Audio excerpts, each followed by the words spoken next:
is Thursday, March the 4th. I am your host, KC Phoenix, and this is my daily thought. Okay, I hope everyone's doing well today. I said, let me go ahead and do this. And yeah, today's been a pretty cool day so far. It's been interesting. I had a meeting. I literally just got out of a meeting at my job, and it was fun. But the daily thought, I had thought about it. For those who may not know, if you're new to the show, I've been rewatching Vampire Diaries again. It's like I have a ton of stuff in my video collection. TV series that I haven't even finished watching yet.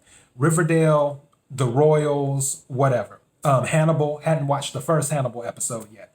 Tons of stuff in my movie collection and TV series collection, I guess you could say, that I have not even touched yet. And for some reason, I was like, you know what? I want to watch the Vampire Diaries again, which now I'm on season 5, because season 4, that's when they did the spinoff with the originals, which the originals, I like the originals better than the Vampire Diaries. That I prefer the originals way more than the Vampire Diaries, even though, Vampire Diaries, still good. But since I've been watching it, there was one episode where something was said to me, and it just really, really, really stuck with me.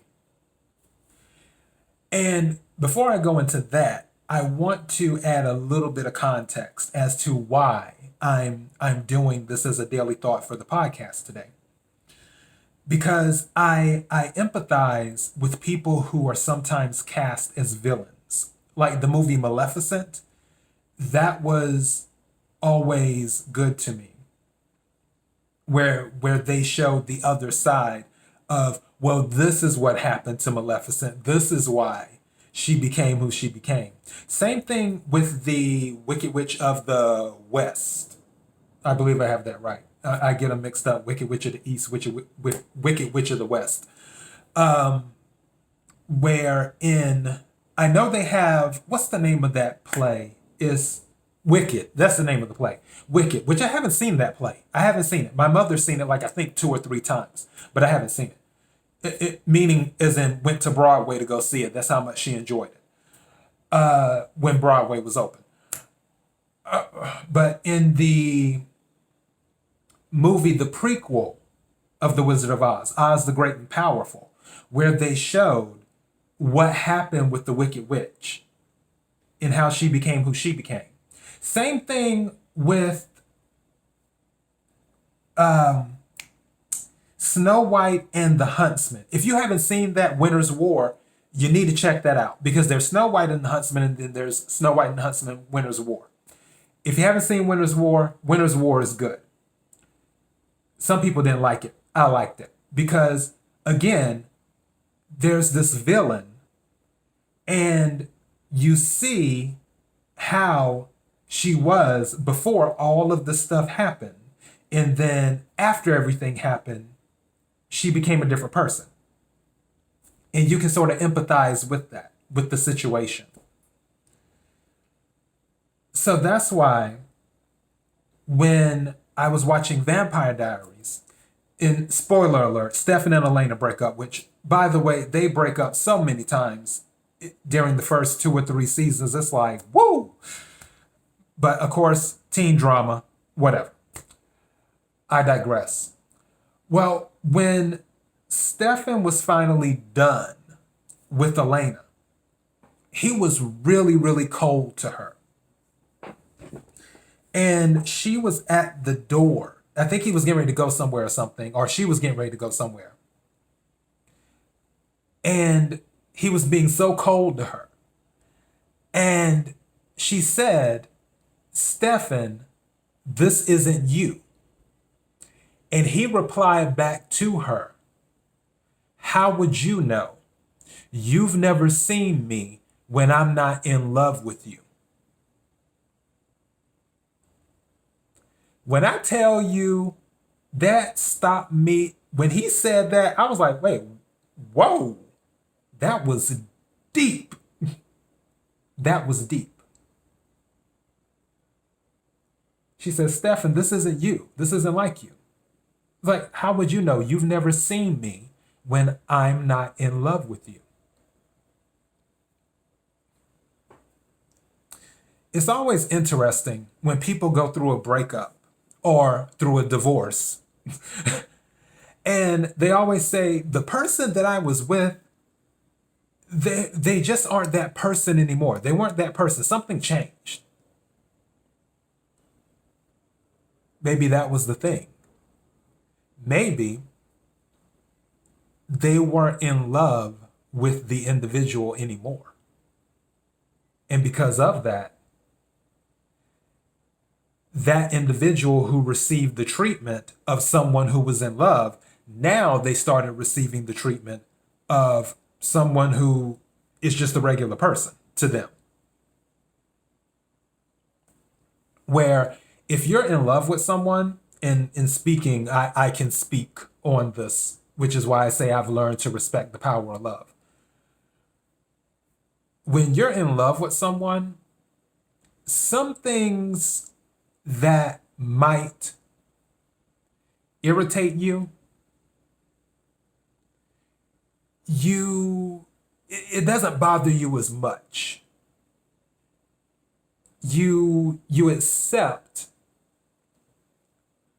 all of someone, the good, the bad, and the ugly. You just accept all of it. Whether it's physical, you accept them when they're skinny, you accept them when they're medium sized, you accept them when they're large, whatever. Because you're in love with the individual.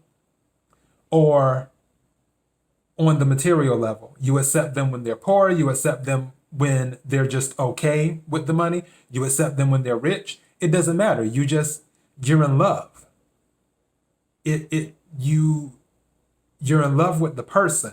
So all of that other stuff, it can play a role sometimes, but usually it will fall to the wayside when someone is in love. Now, obviously, there are some things some people just can't get past. But for the most part, when someone is truly, deeply, madly, truly, deeply, listen to the Savage Garden song. Old song, but still great to this day. But when someone is madly, truly, deeply in love with another individual, that individual is treated differently from a stranger on the street. Every time I say that, I think of Mommy Dearest. I don't know if you guys remember the movie Mommy Dearest, and she was mad at her daughter because she felt her daughter wasn't giving her any respect or giving her any respect. And she said, why can't you, she's like, why can't you give me the respect that I would receive by any stranger on the street? And then her daughter says, because I'm not one of your fans. I love that movie. If you haven't seen Mommy Dearest, check that movie out sometime. But I digress. So yeah, when we want to be quick to paint someone as the villain because of how they're acting towards another individual or towards us, and that someone we were in a relationship with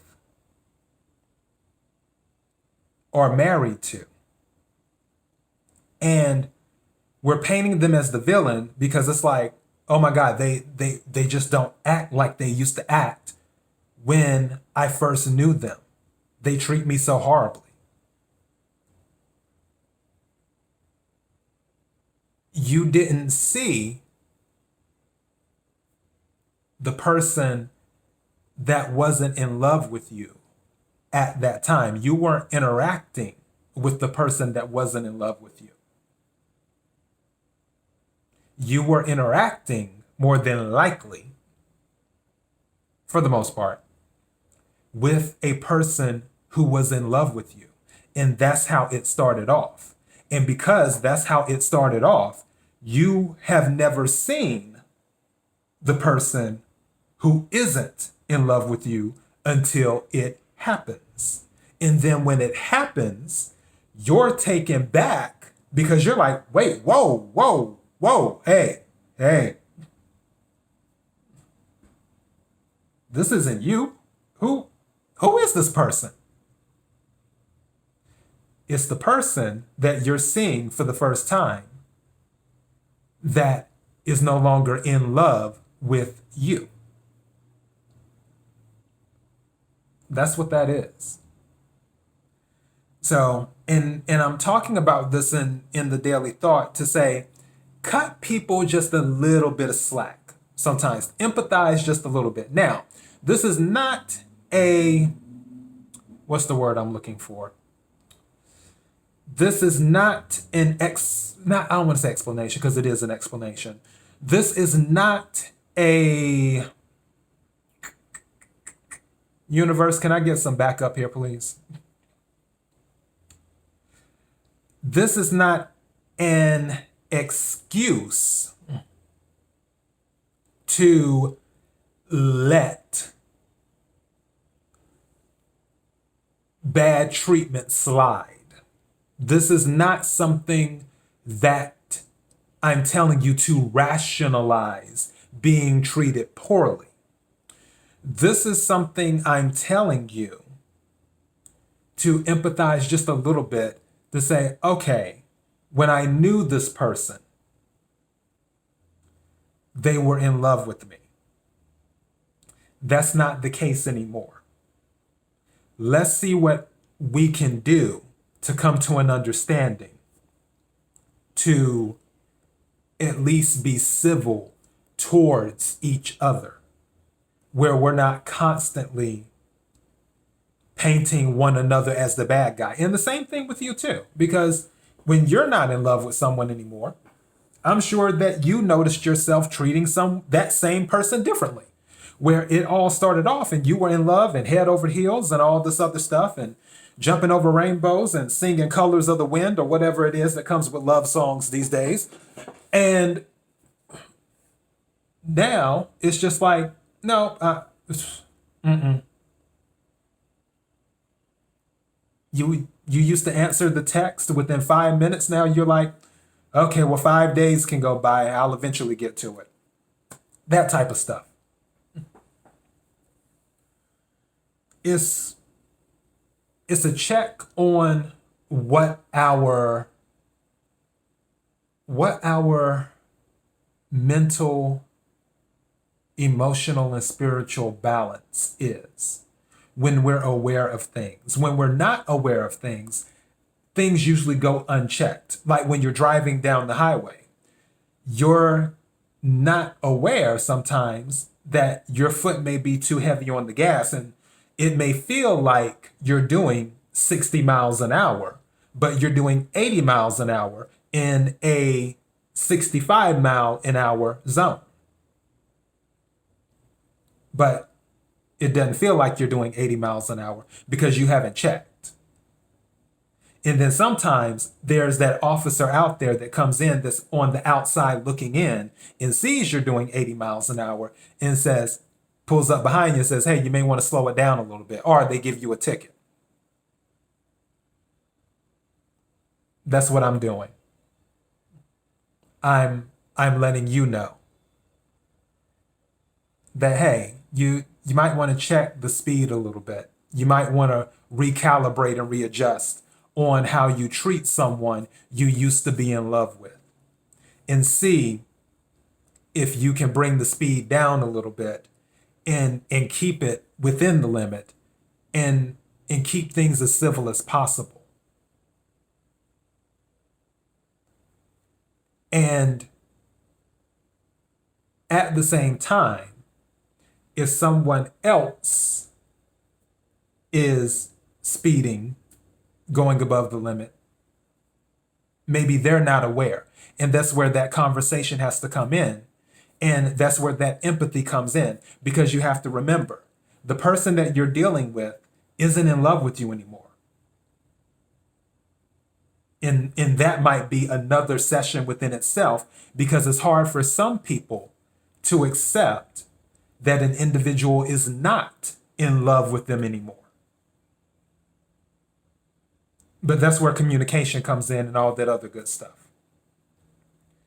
So before you paint an ex, whether it is just a romantic relationship or a marriage or whatever, as the villain, where in your mind they were one person, but now they're a totally different person, more than likely you've never seen that person when they were not in love with you. And that's what that could possibly be. And by possibly, I have to add the caveat. It could be many, many, many other things. Some people just are extra. So that might be it too. But that's one of the things that I do know exists. And when I had seen that on Vampire Diaries, when Stephanie said that, I was like, whoa. Okay. And that's why I decided to make it my daily thought. So here we are. Thank you to those who have been supporting the podcast. I sincerely appreciate it. KIRWKC.com, main podcasting platform. Also, this podcast is on Apple, Spotify, Google, iHeartRadio, Pandora, and many, many other platforms. And if you like this, feel free to hit the like button. Also, don't forget to share. Sharing is caring. And KIRWKC on all the social media platforms, facebook.com/KIRWKC. That's all I have. Until next time, be blessed.